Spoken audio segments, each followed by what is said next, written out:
Trump tariff இதுதான் daily ஒரு பேசு பொருளாக இருக்குது. 25%, 50%, அடுத்தது எவ்வளோ % போடுவார் அப்படிங்கிறது தெரில. சீனாவுக்கு 90 நாட்கள் அவகாசம் கொடுத்தவர் அக்டோபர் சொன்னார். இப்போ ஆகஸ்ட்லேயே இந்த இந்த வரிகள்லாம் வரி விதிப்பு இதில் நடைமுறைக்கு வரும் அப்படிங்கிறது மாதிரி பேசுகிறாங்க.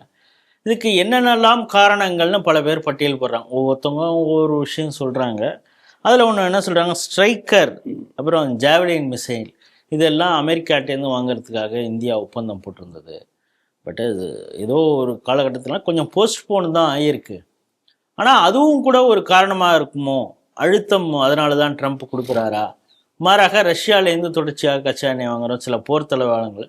இன்னொன்று குறிப்பாக அந்த ஆப்ரேஷன் சிந்தூரில் நம்ம S-400 யூஸ் பண்ணி அமெரிக்கா உதவியோடு, சீனா உதவியோடு, பாகிஸ்தான் எதிர்த்தாக்குதல் நடத்தினா கூட அவங்களால அது சக்ஸஸ் பண்ண முடியல அப்படிங்கிற கோபமும் சேர்ந்ததுனால இந்த வரி விதிப்புகள் நடக்கிறதாங்கிற கேள்வி எல்லாரும் கேட்குறாங்க. நீங்கள் எப்படி பார்க்குறீங்க? நீங்கள் சொன்னது ஒரு காரணமாக இருக்கலாம். ஆப்ரேஷன் சிந்தூரில் S-400, அதாவது 400 கிலோமீட்டருக்கு அப்பால் உள்ள ஏவுகணையோ பறந்து வரக்கூடிய எந்த ஒரு பொருளையும் இடைமறித்து அங்கேயே அழித்து விடும். இன்றைக்கு உலகத்திலே இப்படிப்பட்ட மிசைல் இன்டர்செப்டர்ல ஃபர்ஸ்ட் நம்பர் 1 ரேங்க்ல இருந்து S-400 என்று இந்த போர் நிரூபணமாயிருக்கிறது. இப்ப அதனுடைய அடுத்த லெவல் S-500. அது 500 கிலோமீட்டருக்கு அப்பால் உள்ள வரக்கூடியதே தாக்கி அங்கேயே அழிச்சிடும். அப்ப முழுக்க முழுக்க வான்வழி தாக்குதல் மூலமாக எதுவுமே நம்ம நாட்டு மேல தொடுக்க முடியாது. இப்ப S-500 நம்ம நாட்டிலே இந்தியா ரஷ்யா சேர்ந்து கூட்டாக மேக் இன் இந்தியாவை தயாரிக்க போகிறார்கள். இதெல்லாம் ஒரு பெரிய கடுப்பு தான். நான் முக்கியமா நினைக்கிறது என்னன்னா, அமெரிக்க நாட்டினுடைய பலமே டாலர் தான். இப்ப ரஷ்யாவோட ரூபாயில நம்ம ட்ரேட் பண்றோம். ஏற்கனவே இந்த ருப்பி ட்ரேடிங் ஆரம்பிச்சாச்சு, கல்ஃப் கண்ட்ரீஸ்லயும் ஆரம்பிச்சாச்சு, பல கண்ட்ரீஸ் ஆரம்பிச்சாச்சு. இப்ப பாருங்க, UPI is the biggest online payment system in the world. நீங்க மறுத்தாலும் ஒன்றும் பண்ண முடியாது. கிட்டத்தட்ட இன்றைக்கு 7 நாடுகளில் UPI மூலமாக ரூபாயிலே பண பரிவர்த்தனை பண்ண முடியும், எல்லாமே பண்ண முடியும். இது எக்ஸ்டெண்ட் ஆகக்கூடிய வாய்ப்பு இருக்கிறது.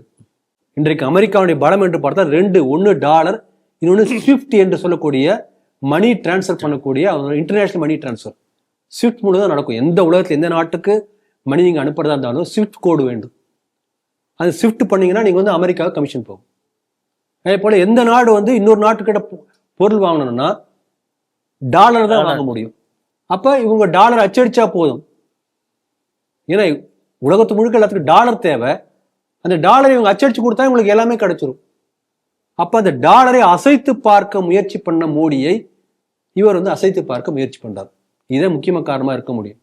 பிரிக்ஸும் கூட தனியா நம்ம டாலர் பிரிக்ஸ் முதல்ல ஆரம்பத்துல வேகமாக வந்தது. அப்புறம் நம்முடைய அரசாங்கம் சைனா மேல ஒரு நம்பகத்தன்மை இன்னும் வரல, கொஞ்சம் ஒரு ஸ்டெப் பின்னாடி எடுத்துட்டாங்க. அதனால அது பெரிய அளவுல இன்னும் ஒரு முன்னோக்கி நகரலை. இருந்தாலும் வரும். ஒரு கால் பிரிக்ஸ் சக்சஸ்ஃபுல்லா வந்தது என்று சொன்னால் அடுத்த சில மாதங்களிலேயே டாலருடைய மதிப்பு இன்னும் பண்ணப்படும். ஏன்னா இந்தியா சீனா சேர்ந்து அந்த வால்யூம் பாருங்க,